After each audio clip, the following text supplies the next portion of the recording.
Rats can be very cute, smart, and adorable little creatures. But what should you do when they have a party in your backyard and garden every night? Here's just a little taste of what we've been dealing with.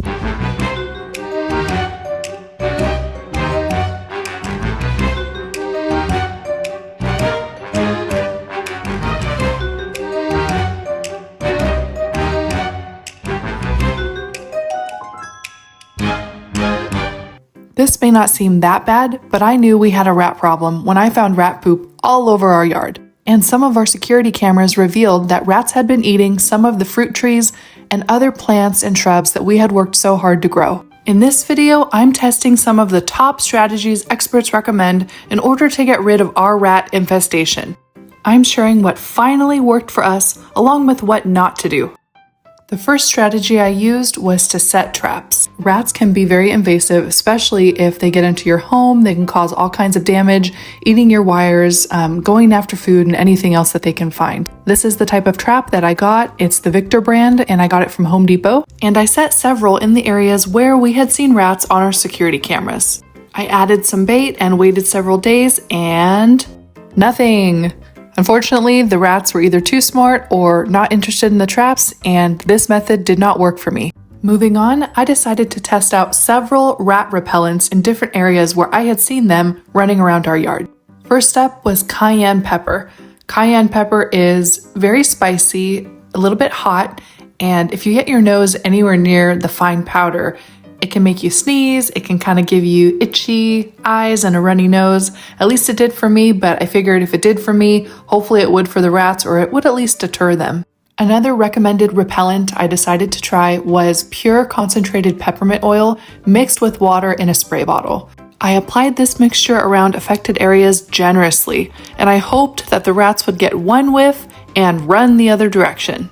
Unfortunately, this was not the case. As you can see on this camera footage, the rats were actually intrigued by the cayenne pepper smell and had no problem running right alongside our house where we had sprayed the peppermint oil.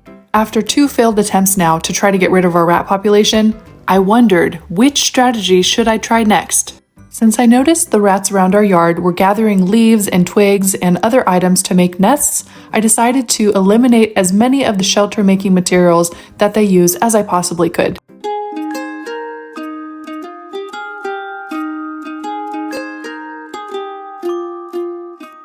I admit it was very hard to get rid of areas of potential shelter for rats in our yard. We have a lot of plants that are kind of overgrown, and our yard has just never been meticulously landscaped. All that to say, this strategy did not work well for us, and the rats continued to come into our yard. So we moved on to the fourth strategy, which was to remove all food sources, or at least as many as we could. We brought in our cat's food bowl and water from outside.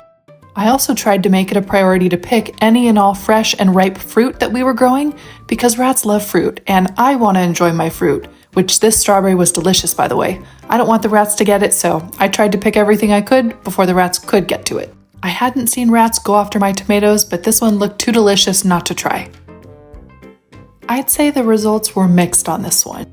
In some areas, we saw a reduction in rats after removing different food sources, but in others, the rat population remained the same. The fifth strategy we implemented was to try to attract natural predators of rats to our yard. I love cats, so I thought, what do cats love? I knew our indoor cat loved catnip. He would always gravitate towards the toys that had catnip in them, and I thought, well, what if we try to grow our own catnip in our yard and see if that can draw some cats in? Planting catnip and documenting the whole process took a while. I made a whole separate video about exactly what I did, exactly how many cats came into the yard after we planted catnip, and we got some very unexpected visitors. That video is linked in the description box. I will say, planting catnip worked way better than I was expecting, and all of a sudden, we had a few cats patrolling our yard on a nightly basis. There was one cat that was exceptionally skilled and brilliant at catching rats, and here are some clips our security cameras got of her taking care of our rat problem.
are my final thoughts. Since the traps I tried didn't work, I could have tried setting different types of traps.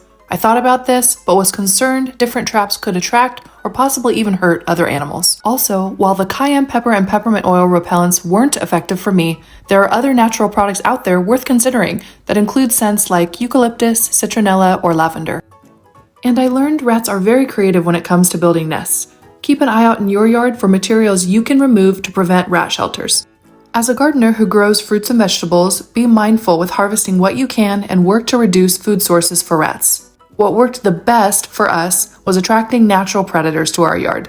Specifically, we planted catnip, which enticed cats to come to us and also encouraged them to consistently return. We love this symbiotic relationship where the cats help keep the rats away, and in return, they get to enjoy some delicious and aromatic catnip. If you've had success keeping unwanted critters out of your yard, let me know what worked best for you. That's all for now, but I'll see you in my next video.